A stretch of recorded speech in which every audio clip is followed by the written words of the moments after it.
એક રિપોર્ટ મુજબ દુનિયાભરની રિઝર્વ બેન્કોએ ફેબ્રુઆરી મહિનાની અંદર 19 ટન સોનાની ખરીદી કરી છે અને અત્યાર સુધીમાં ટોટલ સોનાની આ વર્ષમાં સોનાની ખરીદી 25 ટન ઉપર પહોંચી છે.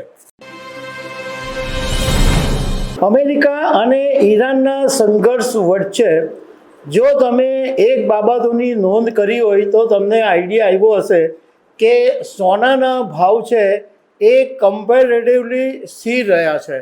તો સોનાના ભાવો આટલા સ્થિર કેમ રહ્યા એની સરખામણીએ તમે જોશો તો તમને ખબર પડશે કે ચાંદીના ભાવો છે એ ખાસ્સા એવા તૂટી ગયા છે.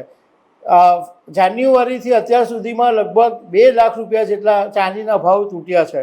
તો આવું શું કામ થઈ રહ્યું છે અને હવે સોનાના ભાવો ભવિષ્યમાં કેટલા રહી શકે, આ બધા બાબતો વિશે હું તમારી સાથે વાત કરવાનો છું. મારું નામ રાજેશ શાહ છે અને તમે જોઈ રહ્યા છો ગુજરાતના સૌથી મોટા ડિજિટલ ન્યૂઝ પ્લેટફોર્મ ખબર છે.com. જાન્યુઆરીથી અત્યાર સુધીમાં ચાંદીના ભાવોનો જો રેકોર્ડ તમે તપાસો તો ચાંદી 2 લાખ રૂપિયા સુધી નીચે આવી ગઈ છે, જ્યારે સોનાના ભાવ છે એમાં 35,000થી 40,000 રૂપિયા તૂટેલા છે. મતલબ કે ચાંદીની સરખામણીએ સોનું છે એ ખાસું એવું સ્થિર રહ્યું છે. હવે આ બાબતે બુલિયન માર્કેટના નિષ્ણાતોનું કહેવું છે કે આ સ્થિરતા રહેવા પાછળ કેટલીક રિઝર્વ બેન્કો કારણભૂત છે, ખાસ કરીને ચીન.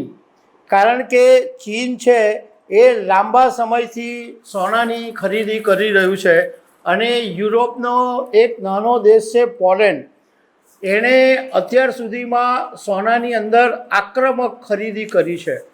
એક રિપોર્ટ મુજબ દુનિયાભરની રિઝર્વ બેન્કોએ ફેબ્રુઆરી મહિનાની અંદર 19 ટન સોનાની ખરીદી કરી છે અને અત્યાર સુધીમાં ટોટલ સોનાની આ વર્ષમાં સોનાની ખરીદી 25 ટન ઉપર પહોંચી છે. માત્ર યુરોપનો જે સૌથી નાનો દેશ છે પોલેન્ડ, એણે ફેબ્રુઆરી મહિનાની અંદર 20 ટન સોનાની ખરીદી કરી છે અને પોલેન્ડનું જે કુલ ગોલ્ડ રિઝર્વ છે એ 570 ટન થઈ ગયું છે. આ ઉપરાંત જે નાનો દેશ છે ઉઝબેકિસ્તાન, એણે 8 ટન સોનું ખરીદ્યું છે અને ઉઝબેકિસ્તાનનું સોનાનું રિઝર્વ 407 ટન ઉપર પહોંચી ગયું છે. જે ટોપ 5 દેશો છે એની વાત કરીએ તો અમેરિકા પાસે કુલ ગોલ્ડ રિઝર્વ 8,133 ટન છે અને અમેરિકાએ એક પણ સોનાની ખરીદી નથી, 1 ગ્રામ બી સોનાની ખરીદી કરી નથી. રશિયાની પાસે 2,326 ટન સોનું છે, એણે પણ બહુ ખાસ સોનાની ખરીદી કરી નથી.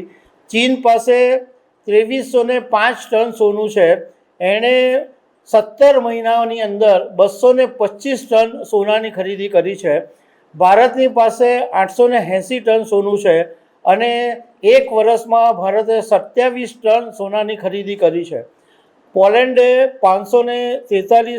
પાસે 543 ટન રિઝર્વ છે અને 102 ટન સોનાની ખરીદી 1 વર્ષની અંદર કરી છે. ચીનની વાત કરીએ તો ચીને ફેબ્રુઆરી મહિનામાં માત્ર 1 ટન સોનું ખરીદેલું, પરંતુ હમણાં આ મહિનાની અંદર જ ચીને 5 ટન સોનાની ખરીદી કરી દીધી છે. હવે બધાને સવાલ એમ થાય છે કે ચીન આટલું બધું સોનું શું કામ ખરીદી રહ્યું છે? તો નિષ્ણાતોનું કહેવું એમ છે કે અમેરિકન ડોલરથી દૂર રહેવા માટે અને સંભવિત વૈશ્વિક ચલણ તરીકે યુઆનને મજબૂત કરવા, ચીનનું પોતાનું જે ચલણ છે યુઆન, એને મજબૂત બનાવવાની એક વ્યાપક રણનીતિના ભાગરૂપે ચીન મોટા પાયે સોનું ખરીદી રહ્યું છે. હવે એક દેશ એવો છે કે જે સોનું મોટા પાયે વેચી રહ્યું છે, એ છે તુર્કી. તુર્કીએ ગયા મહિને 69.1 ટન સોનું વેચ્યું હતું. હવે તમને એમ થશે કે હવે સોનાના ભાવમાં શું રહેશે? તો આના વિશે નિષ્ણાતોનું કહેવું એમ છે કે જીઓ પોલિટિકલ વિવાદ, ચિંતા, ચલણનું વધઘટ થવું, ફુગાવાનું નિયંત્રણ કરવું, આ બધા કારણોને લીધે દુનિયાભરની જે રિઝર્વ બેન્કો છે એ સોનાની ખરીદી વધારશે અને એને કારણે એવું લાગે છે કે સોનાના ભાવો છે એ આગામી દિવસોમાં ઝડપથી ઉપર આવી શકે, સોનામાં એક વખત ફરીથી તેજી આવવાના સંકેત છે એવું નિષ્ણાતોનું કહેવું છે. અહીંયા ખબર છે .com તરફથી અમે એ સ્પષ્ટ કરી દેવા માંગીએ છીએ કે આ એક ન્યૂઝ છે એટલે તમને કહેવા જરૂરી છે, પરંતુ જો તમે સોનામાં અથવા કંઈ પણ ઇન્વેસ્ટમેન્ટ કરવા માંગતા હો તો તમારા સલાહકારની સલાહ મુજબ જ રોકાણ કરવું જોઈએ. તો દર્શક મિત્રો, આવી અનેક વાતો સાથે અમે તમને મળતા રહીશું. આભાર.